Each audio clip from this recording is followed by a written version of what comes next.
வாழ்க வையகம், வாழ்க வையகம், வாழ்க வளமுடன்.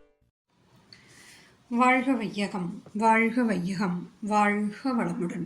குரு வாழ்க, குருவே துணை.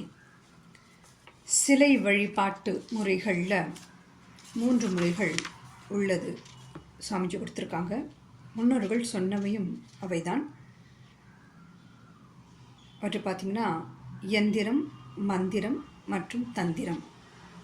இப்போ நம்ம பார்க்க போகிறது யந்திரம். அருட்தந்தை கேள்வி பதிலில் எந்திரம் பற்றி கேட்குறாங்க. அதற்கு அருமையான விளக்கம் சாமிஜி கொடுத்துருக்காங்க. எந்திரம் என்றால் என்ன? சாமிஜி சொல்கிறாங்க, மந்திரங்களை உச்சரிக்கும் பொழுது உச்சரிப்பவரின் ஜீவகாந்த ஆற்றல் உயருகிறது. அதே நேரத்தில் என்ன தேவையோ அந்த கருத்தை மனம் இணைத்து அனுப்ப ஒரு மீடியம், ஒரு மைய பொருள் வேண்டும்.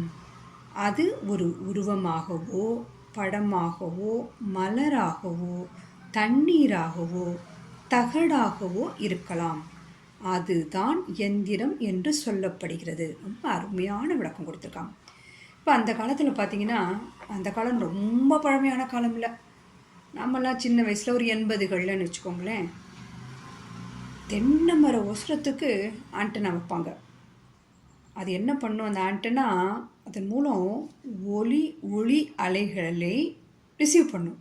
பெறப்பட்டு நம்ம வீட்டு தொலைக்காட்சிகளில் அந்த ஒளி அலைகள் பெறப்பட்டவை மூலம் அனுப்பி நாம் எல்லாரும் ஒளியும் சித்திரஹார் இந்த மாதிரி நிறைய ப்ரோக்ராம் பார்த்த அனுபவங்கள்லாம் எல்லார் மனசுலேயும் இன்றைக்கும் பசுமையாக இருக்குது இல்லையா?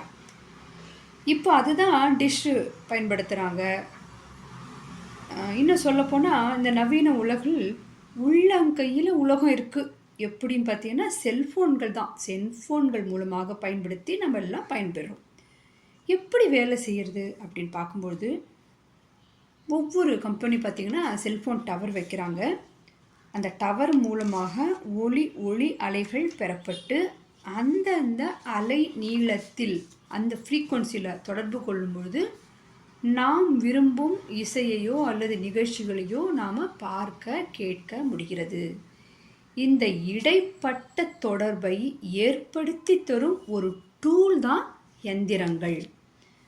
இதுவே இன்னும் ஸ்பிரிச்சுவலாக பார்க்கும்பொழுது பிரபஞ்ச காந்த களம் பார்த்திங்கன்னா ரொம்ப அசாதாரணமான அதீத ஆற்றலுடையது.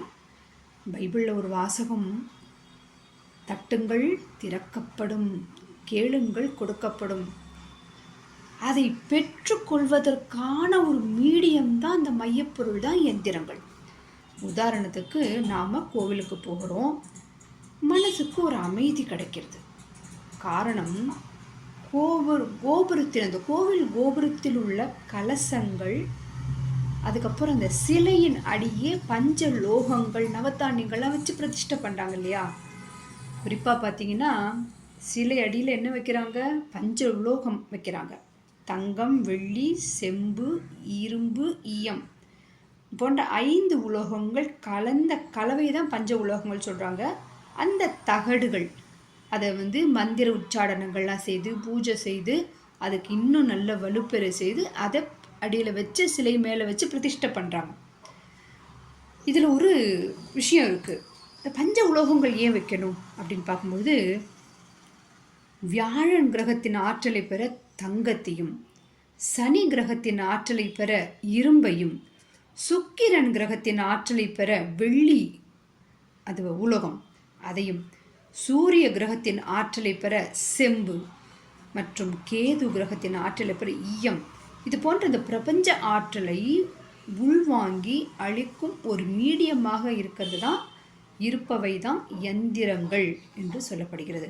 ஸோ இந்த பஞ்ச உலோகத்தினால தகடுகள் வைத்து பிரதிஷ்டை செய்யும் பொழுது பிரபஞ்ச ஆற்றலை உள்ளிழுத்து கோபுரங்கள் வழியாக அவை ஈர்த்து கொண்டு கீழே உள்ள அந்த சிலைக்கு அனுப்புறது. சிலை எப்படி அவ்வளோ ஒரு தெய்வீகமான ஒரு காந்தக்களமாக மாறுகிறது அந்த கர்ப்ப கிரகம் அப்படின்னு பார்க்கும் பொழுது, அந்த பஞ்ச உலோகத்திலான தகடுகள் கோபுரத்தின் வழியாக அந்த ஆற்றலை ஈர்த்து கொண்டு அந்த இடமே, அந்த காந்தக்களமே ஒரு ஒரு தெய்வீக காந்தக்களமாக மாறுறது.